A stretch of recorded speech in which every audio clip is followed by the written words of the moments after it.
सोचे आपके पास सिर्फ 100 रुपए हैं। आप चाहते हैं ये 100 रुपए एक दिन लाखों में बदल जाएं। क्या ये मुमकिन है? ज्यादातर लोग हंसेंगे और कहेंगे भाई ये तो नामुमकिन है। लेकिन हकीकत ये है कि दुनिया के सबसे बड़े अमीर लोग, चाहे वो वॉरेन बफेट हों या कोई और, वो सब एक ही जादुई असूल के जरिए अमीर बने हैं। और उस असूल का नाम है कंपाउंडिंग। कंपाउंडिंग असल में है क्या? सादा लफ्ज़ों में ये पैसे के पैसे बनाने का खेल है। आपने शायद सुना होगा कि पैसा पैसे को खींचता है, बस यही कंपाउंडिंग है। ज़रा एक कहानी सुने। फ़र्ज़ करें आप 18 साल की उम्र में 10,000 रुपये किसी सरमायाकारी में लगा देते हैं, जिस पर आपको सालाना 10% मुनाफा मिलता है। पहले साल के आखिर में आपके पास 11,000 रुपये हो जाएंगे। अब अगले साल आपका मुनाफा सिर्फ असल 10,000 पर नहीं बल्कि 11,000 पर लगेगा। यूं अगले साल आपके पास 12,100 होंगे। फिर ये सिलसिला चलता रहेगा। और हैरानकुन बात यह है कि 25-30 साल बाद यही 10,000 रुपये लाखों में बदल जाते हैं, बगैर आपके इजाफी मेहनत किए। यही वजह है कि कंपाउंडिंग को पैसों का खुफिया कानून कहा जाता है। यही वो ताकत है जो अमीरों को और अमीर बनाती है, और यही वो राज है जो आम आदमी को भी अगर समझ आ जाए तो वो आहिस्ता आहिस्ता अपनी ज़िंदगी बदल सकता है। लेकिन एक बड़ी हकीकत है, कंपाउंडिंग तभी काम करती है जब आप उसके कवानीन को मानें। अगर आप जल्दी में या लालच में आकर इस असूल को तोड़ेंगे तो ये जादू टूट जाएगा। इसीलिए आज की वीडियो में हम आपके साथ कंपाउंडिंग के 40 लाजमी कवानीन शेयर करेंगे। ये वो असूल हैं जो आपके पैसे को ना सिर्फ डबल करेंगे बल्कि बार बार डबल करके आपकी दौलत को कई गुना बढ़ा देंगे। कानून नंबर 1, वक्त सबसे बड़ा हथियार है। एक लड़का और उसका दोस्त दोनों ने दरख्त लगाने का सोचा। पहला लड़का आज बीज लगा गया, दूसरा बोला कल देखूंगा। सालों बाद पहला दरख्त घना और ऊंचा हो गया, दूसरा अभी तक जमीन खोद ही रहा था। सरमायाकारी में भी यही असूल है। जितना जल्दी आप आगाज करेंगे उतना बड़ा दरख्त यानी सरमाया आपके पास होगा। देर करना असल नुकसान है। कानून नंबर 2, छोटे कदम बड़ी कामयाबी लाते हैं। एक मजदूर रोज की कमाई से सिर्फ 50 रुपए बचाता। लोग हंसते, इतनी सी रकम का क्या फायदा। 20 साल बाद वही मजदूर अपने बच्चों को अच्छी तालीम दे पाया और छोटा सा कारोबार भी खोल लिया। कंपाउंडिंग ये सिखाती है कि दौलत छोटे छोटे कतरों से समंदर बनती है। कानून नंबर 3, मुनाफा दोबारा लगाएं। एक बागबान ने सेब का दरख्त उगाया। दरख्त ने फल देना शुरू किया। अगर वो रोज सेब बेचता और सारे पैसे खा लेता तो उसके पास सिर्फ एक ही दरख्त रहता। लेकिन उसने बीज दोबारा जमीन में बो दिए। कुछ साल बाद उसके पास पूरा बाग था। यही असूल आपके मुनाफे पर है। इसे खर्च करने के बजाय दोबारा लगाएं ताकि वो भी नए दरख्त पैदा करें। कानून नंबर 4, सब्र सबसे बड़ी ताकत है। शुरू में सरमायाकारी का ग्राफ सुस्त नजर आता है। 1, 2, 3 साल बाद भी ज्यादा फर्क नहीं दिखाई देता। लोग कहते हैं ये तो वक्त जाया है। लेकिन जो 20 साल सब्र करता है वो देखता है कि लकीर सीधी नहीं बल्कि एक दिन रॉकेट की तरह ऊपर जाती है। कंपाउंडिंग उन लोगों को इनाम देती है जो बर्दाश्त और सब्र के साथ खेल में रहते हैं। कानून नंबर 5, जज्बात पर काबू रखें। एक ताजर ने खौफ में आकर नीचे बेच दिया और लालच में आकर ऊपर खरीदा। 10 साल बाद उसके पास कुछ भी न बचा। मार्केट में डर और लालच सबसे बड़े दुश्मन हैं। जो पुरसकून रहता है और मंसूबे पर कायम रहता है वही जीतता है। कानून नंबर 6, ज्ञान ढाल है। एक शख्स ने बिना समझे एक कंपनी का स्टॉक खरीद लिया। खबर आई और उसने डर के मारे बेच दिया। नुकसान हुआ। दूसरा शख्स जानता था कि कंपनी मजबूत है। वो टिका रहा और कुछ साल बाद स्टॉक 3 गुना बढ़ गया। फर्क सिर्फ ज्ञान का था। जब आप समझते हैं कि आपने किस में सरमायाकारी की है तो डर गायब हो जाता है। कानून नंबर 7, नुकसान एक उस्ताद है। एक नौजवान ने पहली बार स्टॉक खरीदा और नुकसान हो गया। वो चाहता तो सब छोड़ देता, लेकिन उसने वो नुकसान अपनी डायरी में लिखा, उससे सीखा और अगली बार बेहतर फैसला किया। सरमायाकारी में नुकसान हार नहीं बल्कि सबक है। जो सीखता है वही आगे जीतता है। कानून नंबर 8, समझदारी से तकसीम करें। सोचें कि आपने सारा पैसा एक ही कारोबार में लगा दिया। अगर वो कारोबार डूब गया तो आप भी खत्म।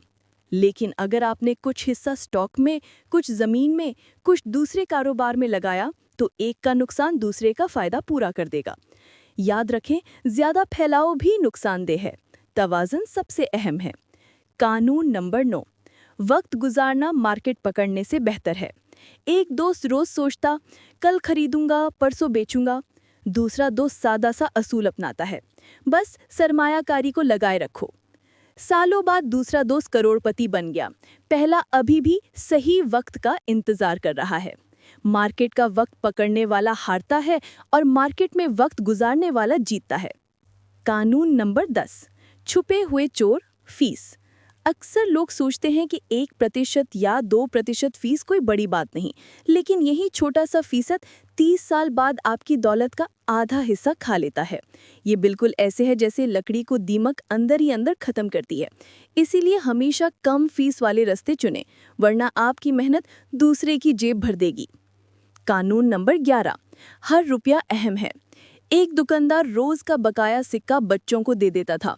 10 साल बाद वही सिक्के लाखों की चीजें खरीद सकते थे, मगर सब जाया हो गए। याद रखें, कंपाउंडिंग के नज़दीक एक एक रुपया सिपाही की तरह है।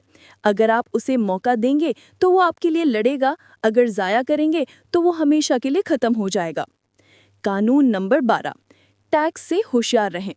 एक किसान हर साल अपनी फसल का आधा हिस्सा सरकार को दे देता था। जितना भी कमाता आधा कट जाता। लेकिन दूसरा किसान अक्लमंद था। उसने ऐसे तरीके अपनाए कि उस पर टैक्स कम लगा। 10 साल बाद दोनों की जमीन का फर्क आसमान व जमीन जैसा था।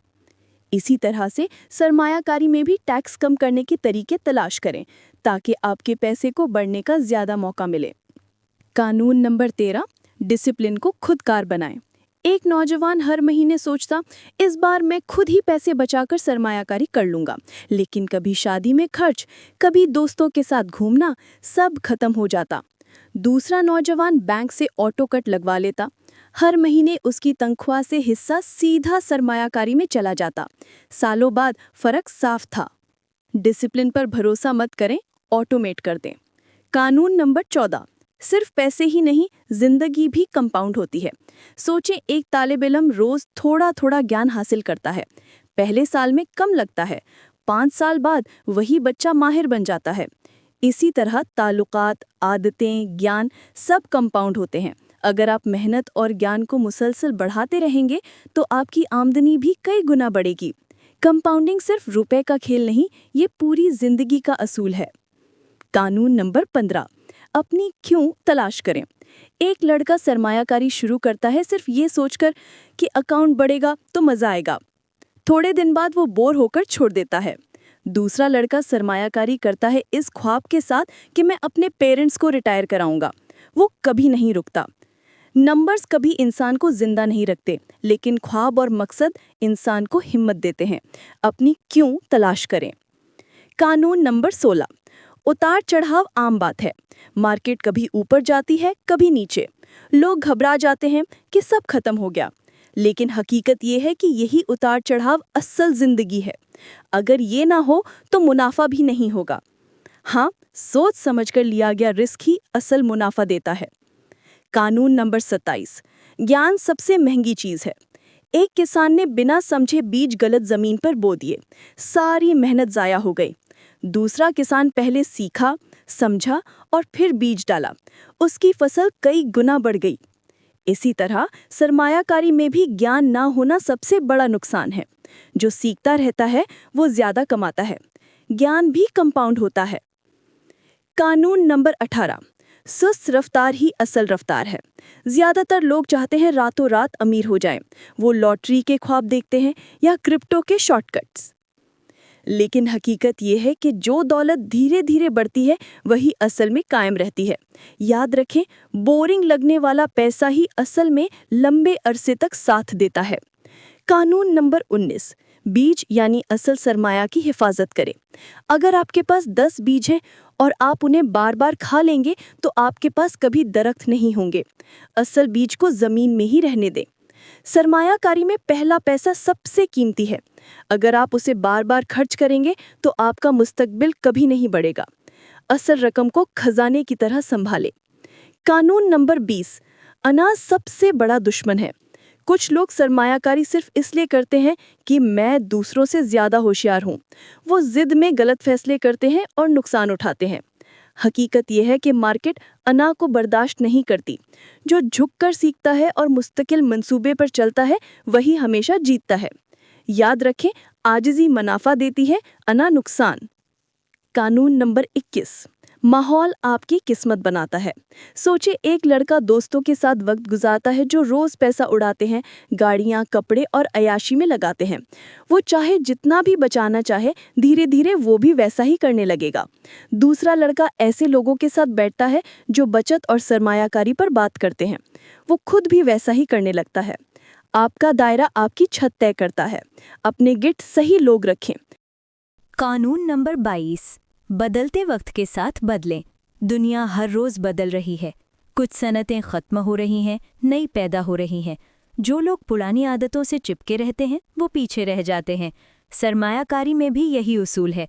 जो वक्त के साथ अपनी हिकमत अमली बदलता है वही जिंदा रहता है। सख्त लकड़ी तूफान में टूट जाती है मगर लचकदार दरख्त बच जाता है। कानून नंबर 23, छोटी कामयाबियों का जश्न मनाएं।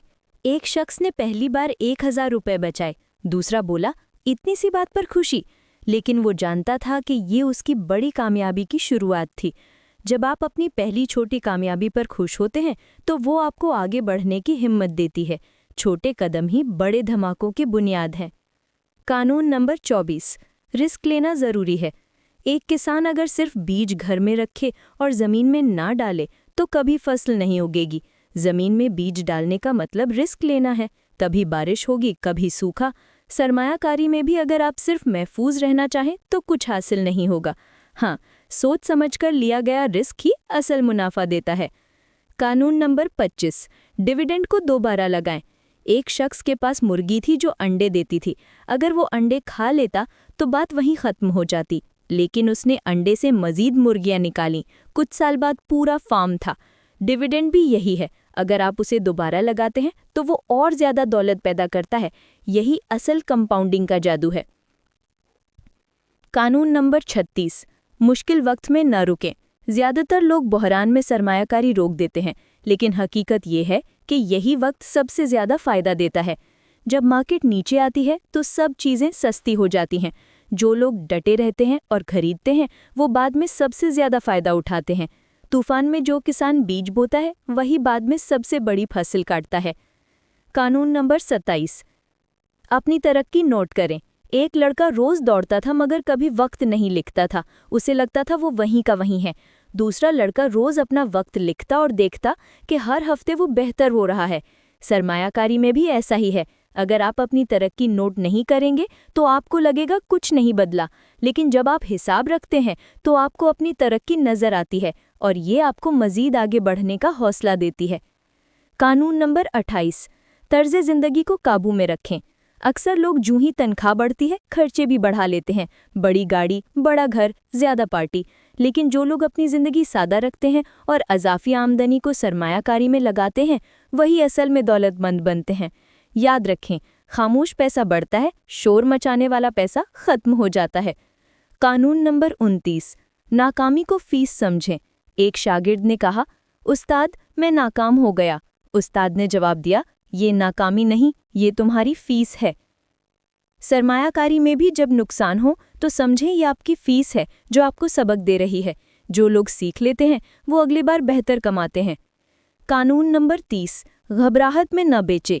जब भी मार्केट नीचे आती है तो लोग खौफजदा होकर सब कुछ बेच देते हैं, लेकिन ये सबसे बड़ी गलती है। तारीख गवाह है कि मार्केट हमेशा वापस ऊपर गई है। जो लोग घबराहट में बेचते हैं वो हमेशा नुकसान उठाते हैं। जो लोग सब्र करते हैं वही जीतते हैं। घबराहट दुश्मन है, सब्र दोस्त। कानून नंबर 31, अपनी उम्र और हालात के मुताबिक फैसला करें। एक 20 साल का नौजवान अपनी पूरी रकम स्टॉक्स में लगा सकता है क्योंकि उसके पास वक्त है, लेकिन 55 साल का आदमी के लिए यही रिस्क खतरनाक होगा क्योंकि उसके पास दहियां नहीं बची। कंपाउंडिंग सबके लिए है, लेकिन हिकमत अमली उम्र के हिसाब से बदलती है। अपनी जिंदगी के मरहले के मुताबिक फैसला करें। कानून नंबर 32, आमदनी के कई रास्ते बनाएं। एक किसान सिर्फ गंदम उगाता था, जब फसल खराब हुई तो उसके पास कुछ न बचा। दूसरा किसान गंदम, मक्का और सब्जी सब उगाता था, एक खराब भी हुई तो दूसरा बच गया। इसी तरह अगर आपकी आमदनी सिर्फ एक तनख्वाह है तो ये खतरा है। कई आमदनी के रास्ते बनाएं, सरमायाकारी, किराया, छोटे व्यापार। यही कंपाउंडिंग को हमेशा जिंदा रखेगा। कानून नंबर 33, कर्ज दुश्मन है। याद रखें, कर्ज भी कंपाउंड होता है, लेकिन उल्टा। एक क्रेडिट कार्ड का 20% ब्याज इतनी तेजी से बढ़ता है कि आपकी सरमायाकारी कभी उसको नहीं पकड़ सकती।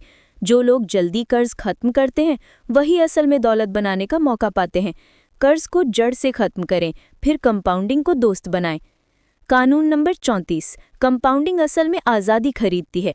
लोग समझते हैं कंपाउंडिंग सिर्फ बड़ा बैंक बैलेंस देती है, लेकिन सच ये है कि इसका असल इनाम आज़ादी है। आज़ादी कि आप नौकरी से इनकार कर सकें, अपने माता पिता के साथ वक्त गुजार सकें या अपनी ज़िंदगी अपने मर्जी से डिज़ाइन कर सकें। पैसा असल मकसद नहीं, आज़ादी असल मकसद है। कंपाउंडिंग ये आज़ादी खरीद कर देती है। कानून नंबर 35, आगे बढ़ाएं, दूसरों को सिखाएं। अक्सर घरों में कंपाउंडिंग का जिक्र ही नहीं होता। बच्चे बड़े होकर सिर्फ खर्च करना सीखते हैं। अगर आपने ये राज जान लिया है तो ये आपकी जिम्मेदारी है कि अपने बच्चों और दोस्तों को सिखाएं। ये ज्ञान फैलाएं ताकि सिर्फ आप ही नहीं बल्कि आने वाली नस्लें भी फ़ायदा उठाएं। यही असल विरासत है। कानून नंबर 36, दौलत दिखाने के लिए नहीं।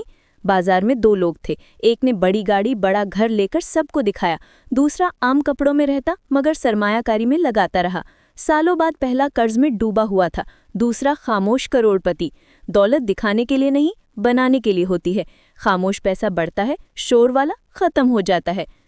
कानून नंबर 37, जो बनाया है उसकी हिफाजत करें। एक आदमी ने सालों लगाकर दौलत बनाई, लेकिन एक हादसे, एक मुकदमे में सब खो दिया क्योंकि उसने हिफाजत का इंतजाम नहीं किया था। इंश्योरेंस, प्लानिंग और हिफाजती इकदाम भी कंपाउंडिंग का हिस्सा है। जो कुछ आपने बनाया है उसे एक लम्हे की गलती में ज़ाया न करें। कानून नंबर 38, वक्त पर मुनाफा लेना सीखें। कंपाउंडिंग लंबे अरसे का खेल है, लेकिन कभी कभी सही वक्त पर मुनाफा लेना ज़रूरी होता है। ये लालच नहीं बल्कि हिकमत है, जैसे किसी बच्चे की तालीम के लिए या घर खरीदने के लिए।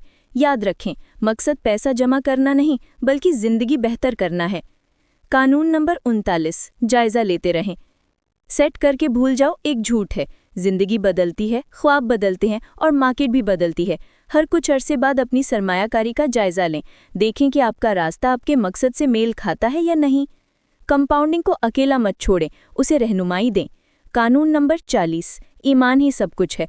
शुरू के साल सब कुछ सुस्त लगेगा, अकाउंट में मामूली इजाफा आएगा और आप सोचेंगे ये क्या बकवास है। यही वो वक्त है जब ज़्यादातर लोग हार मान जाते हैं, लेकिन जो लोग ईमान रखते हैं, जो मुसलसल लगे रहते हैं, एक दिन वो देखते हैं कि ग्राफ सीधी लाइन नहीं बल्कि एक दिन अचानक धमाके की तरह ऊपर उठ जाता है। ईमान का मतलब है सब्र करना, चाहे नज़र ना आ रहा हो। यही वो लम्हा है जब कंपाउंडिंग आपको जादू दिखाती है। इख्तिताम, कंपाउंडिंग कोई चाल या जादू नहीं, ये एक फितरी कानून है जो सबके लिए है। फ़र्क सिर्फ इतना है कि कुछ लोग खेल में ज़्यादा देर रहते हैं, वो बर्दाश्त करते हैं, वो ईमान रखते हैं, और यही लोग आखिर में अमीर बनते हैं। अब फैसला आपका है, क्या आप भी वक्त, सब्र और डिसिप्लिन के साथ कंपाउंडिंग को अपना हथियार बनाएंगे या फिर सालों का मौका हाथ से निकलने देंगे।